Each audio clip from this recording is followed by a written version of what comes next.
Item 4, wildlife management.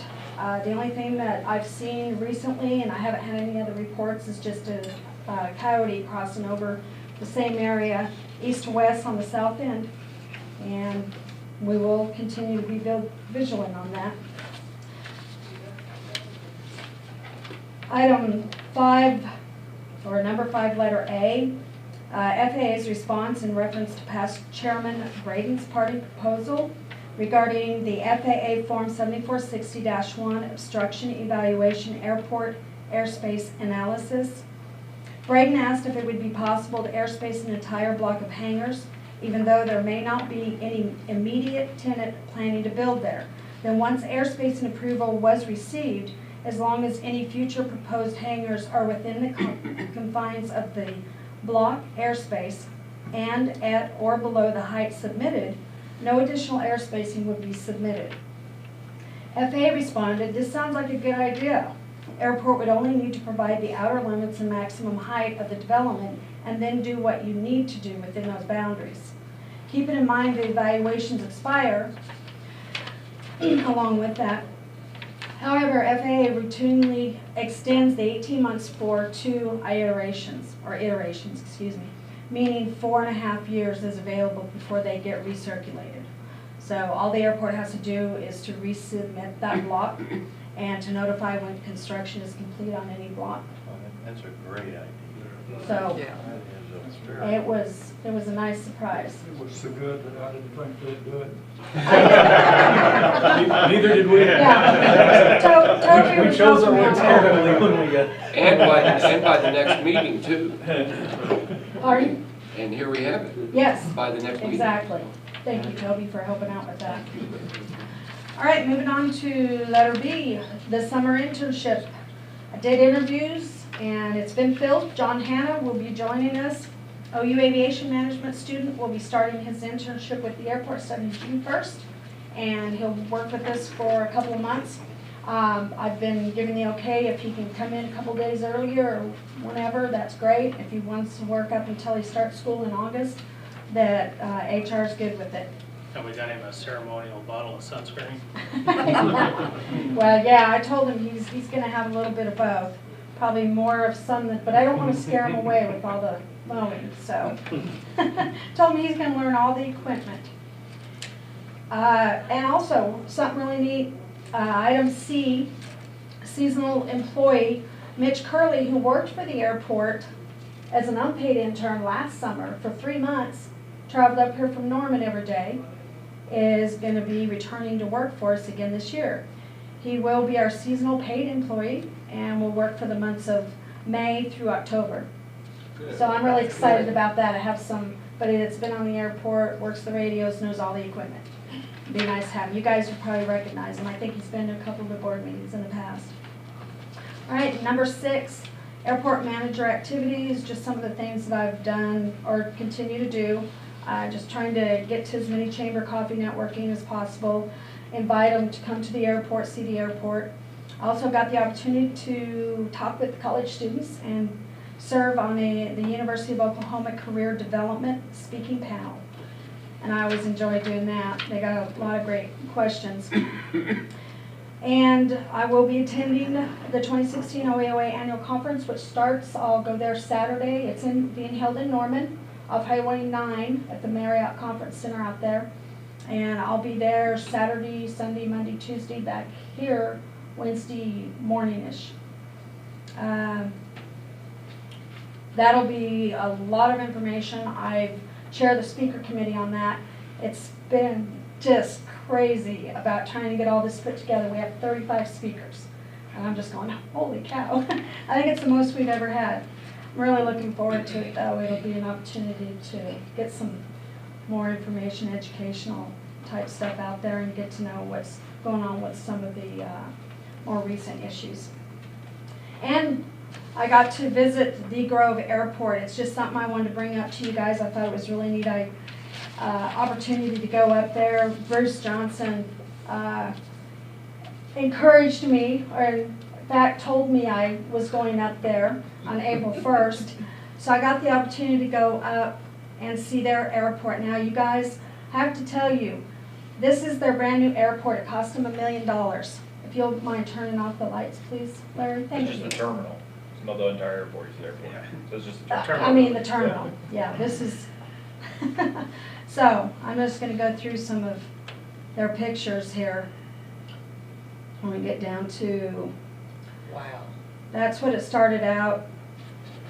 Now I'll have some pictures inside. There's some of their hangars, and here's all the pictures. And it just kinda goes through a little.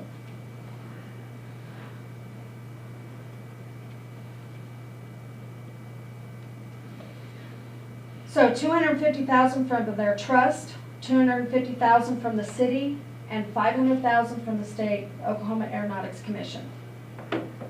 That's the ramp side. That's their little lobby as you walk in the front doors to the right.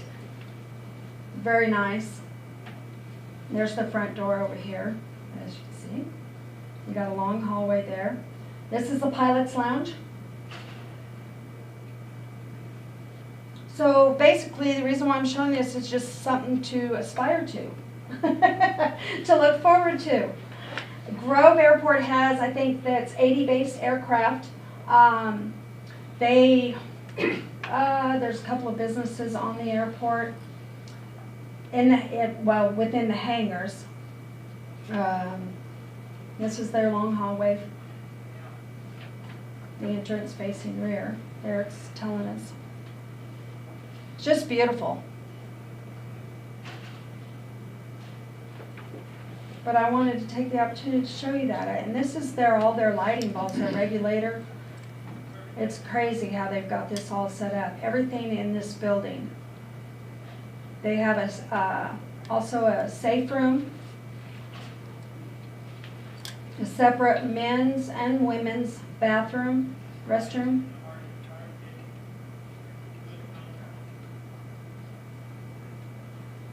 Safe room. There it is.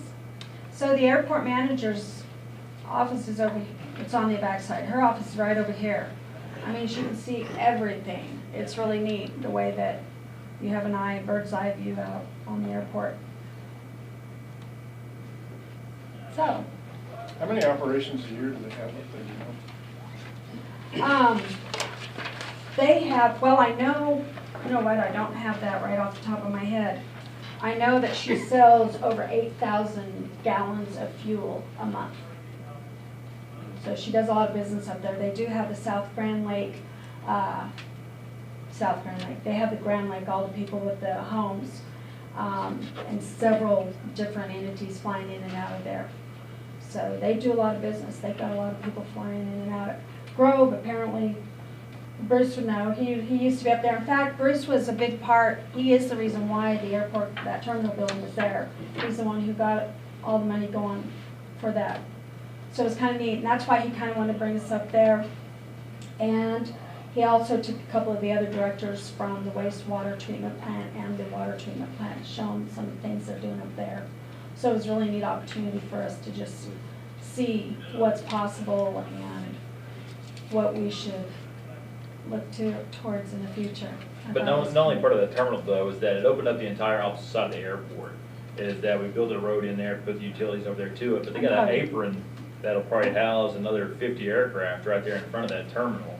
So all concreted in too. So with that and with a new road, I think they're also coming in with at least 3 to 4 new hangars right there. They're going to be right off to the edge of that.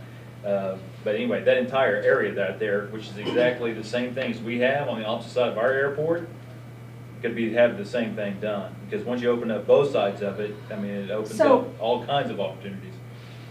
I meant to get you the pictures, and I could probably find them, but I won't do that because I don't have them handy. But this used to be their little. This is where they did all their operations out of, as far as their terminal building. Our square footage is a little bit bigger than that, but not by much. And so that's where they used to be housed, and then they moved over to this area. So they are right here, and then they've got all this, and they're putting in taxiway over on this side. Isn't that right, Bruce? Yep. So they've got connecting, and then what they've done is they brought their airport road in this side. the main road right here. And so it used to be right here you'd go in. Actually, yeah, I think it's the same open. thing we could do off of Pine. Yeah. Yeah. So it's kind of neat. It was kind of fun to go down there and see how they're all set up. And again, 80 base, but they've got room for all kinds of industrial development out here. So it's just kind of a neat deal. But to have put it across the airport with intentions of future growth was really awesome. Kind of excited. So here, it's got all the information. It's kind of neat. And another thing about this is that it's a really nice website, and maybe in the future you guys might want to think about letting me do something like this for our airport website. That'll come up in another, I'm not supposed to do that. Okay. Can't So- vote on I'm just going to go ahead and turn this off and shut it down. I think that's it for the pictures, main things. And that concludes my manager's report, airport manager's report. All right, that was, Jeff, you want to take on item 4 about funding parameters for next year? Yes.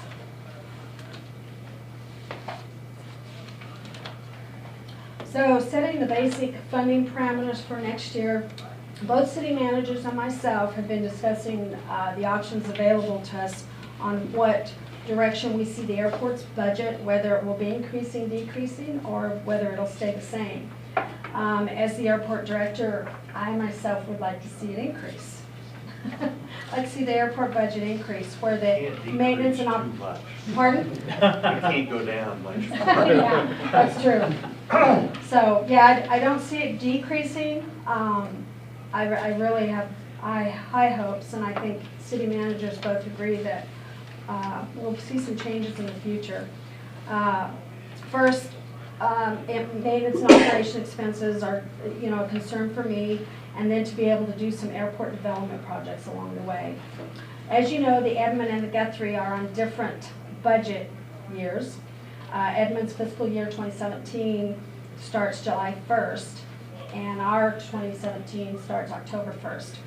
So we will continue to work on the budget and come up with a good plan to accomplish some of the maintenance and operations aspect of the airport, and perhaps a couple of projects along the way. Is there anything you'd like to add, Larry? We're just looking for some kind of, every year we come up with, we need some kind of a ballpark parameter, because we'll present the budget to our council in early May. And, just some threshold amount that we need to have in place. I would sincerely hope it doesn't go down, that's for sure. Because, to be very blunt, one of our concerns has been that it has gone down consistently for several years now. And, you can't fix everything overnight, but I think we're kind of encouraged by the discussions we've had with you and Bruce and Trey and what the future of the airport can be.